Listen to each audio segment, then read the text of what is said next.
hay demasiada regulación. México es un país tóxico en regulaciones.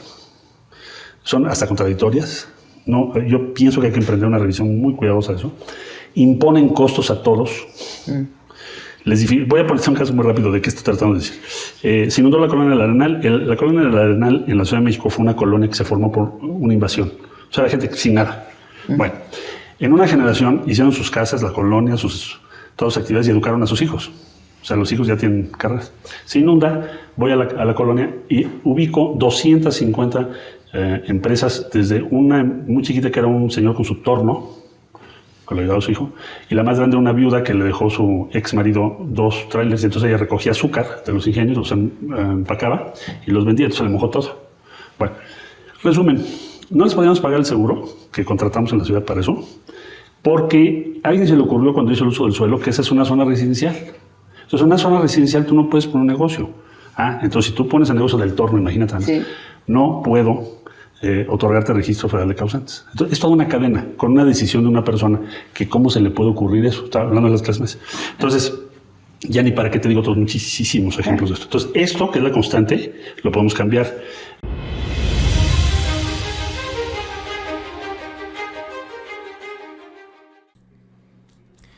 Pregoneros, probablemente Marcelo Ebrard y Claudia Sheinbaum, los dos mejores postores para ser precandidatos a la gubernatura del 2024. Los conocemos muy bien, ellos son quizá los que tienen más posibilidades de conseguir la candidatura, cualquiera de ellos dos, porque pues ya sabemos que Morena ya aceptó de alguna forma a Ricardo Monreal como el cuarto candidato. Tenemos por allá también a Adán Augusto y siempre perdido entre todas las encuestas aparece Gerardo Fernández Noroña. Sin embargo, pues conocemos mucho a la doctora Claudia Sheinbaum. Ahorita pues la derecha ha estado atacándola incansablemente con la situación del metro. Por su lado, Marcelo Ebrard pues no es quizá tan sonado, pero pues en una entrevista que le realiza Sabina Berman, aquí Marcelo Ebrard pues habla de la economía del país, el señor tiene muchísima, por su trabajo obviamente, muchísima interacción con países muy poderosos como lo puede ser China y por supuesto los Estados Unidos. Aquí él menciona dentro de la entrevista de casi una hora que para él tocar a la clase media hablando de impuestos pues no sería lo ideal, se iría sobre la gente millonaria, sobre los más ricos del país, que son un porcentaje muy muy pequeñito. Ya le había hecho muy bien Raquel Buenrostro, bajo las instrucciones del presidente López Obrador, a cobrarle lo que deben a todos estos millonarios del país.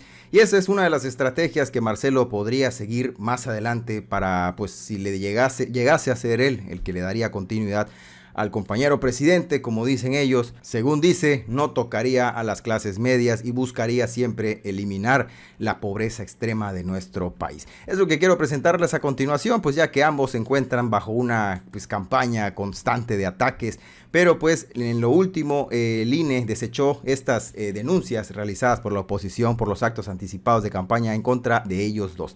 Así que continúan sin ningún problema, pero vamos a ver rápidamente esta entrevista que le realiza Sabina Berman a Marcelo Ebrard. La inversión extranjera y la inversión interna como el motor principal del crecimiento económico. Sí, necesitamos como un viento a favor, o sea, la tecnocracia. Y lo tenemos ahora. Ahora lo tienes. Pero hay que aprovecharlo. El gobierno tiene que construir infraestructura. Dices, Marcelo, hablemos de la distribución de la riqueza en este país. Los contribuyentes mayores en este país pagan de impuestos 2.4%.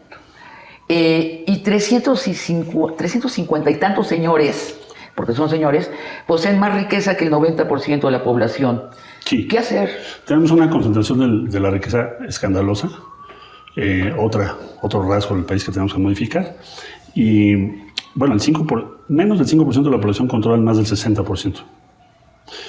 Entonces, ahora se repite en nuestro país. Pero el caso es, ¿cuál es tu mecanismo de redistribución en corto plazo?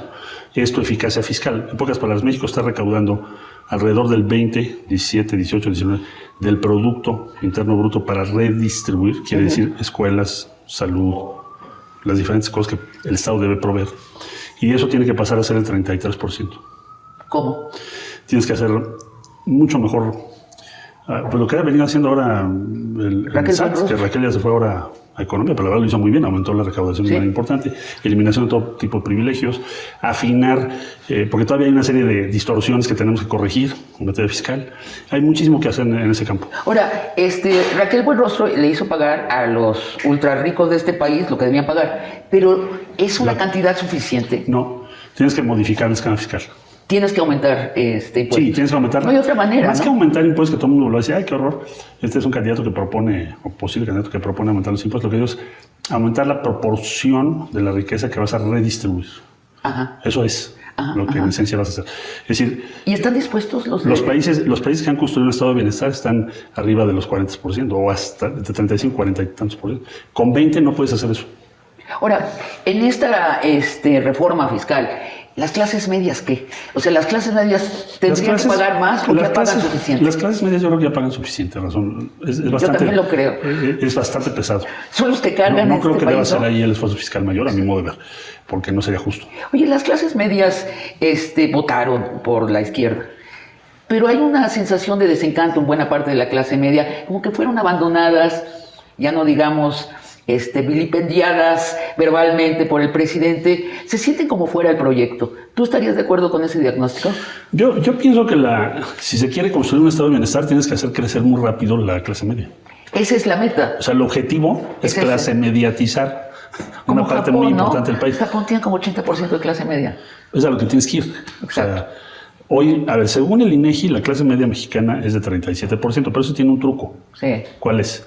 El truco es que lo está tomando como base el 60% del ingreso per cápita anual, ¿no? Como nuestro ingreso per cápita es relativamente pequeño, pero nuestro 60% también. Entonces es una clase media muy, muy discutible. Pero vamos a suponer que tomáramos esa cifra. Sí. Pues obviamente es una minoría todavía. Sí. ¿Y qué harías por la clase tiene, media? Tiene que crecer mucho. Mira, la clase media, la vida le es mucho más pesada o muy difícil. Sí. Hay demasiada regulación. México es un país tóxico en regulaciones. Son hasta contradictorias. No, yo pienso que hay que emprender una revisión muy cuidadosa de eso. Imponen costos a todos. Propongo que olvidemos la universalidad. Sí. De hecho, la universalidad de los sistemas de salud permite facilitar que tu sociedad sea más igualitaria. ¿Que no propones que lo olvidemos, pero que no sea necesario? ¿O que sí sea necesario? Es indispensable. Que la clase media también asista a la seguridad social. Todo el mundo. Sí. Es indispensable. Bueno, de hecho, la gran producción de clase media en México lo ha hecho una institución pública, que es la Universidad Nacional Autónoma de México. Sí.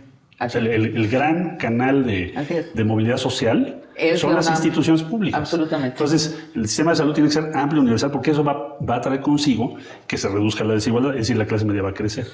Sí o sí. Déjame preguntarte puntualmente, y te pido respuestas puntuales, ¿qué sectores de la economía debe controlar el Estado? ¿La electricidad?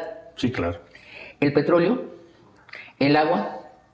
Ya dijiste los bancos que sí hay que intervenirlos. Yo no digo que los estaticemos, los bancos los tienes que modernizar, pero no estatizar. ¿No? ¿Qué más debe ser del Estado?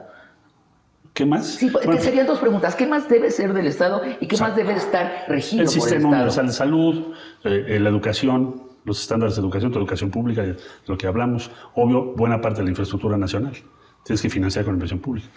Pues ahí escucharon, mis amigos, esto es nada más parte de la entrevista. Una de las propuestas de Marcelo pues es esta: aumentar la proporción de la distribución de la riqueza del país. Suena interesante, pero como siempre la última palabra es de ustedes. Hay que conocerlos, hay que ir sabiendo perfectamente bien cuáles van a ser prontamente. Ellos ya nos dirán cuáles son sus iniciativas, cuáles son sus proyectos, para que podamos tomar una decisión perfecta. Cualquiera de los que quede, evidentemente, de la Cuarta Transformación, el voto será para ellos, pero tenemos que tener algún postor, tenemos que tener algún favorito.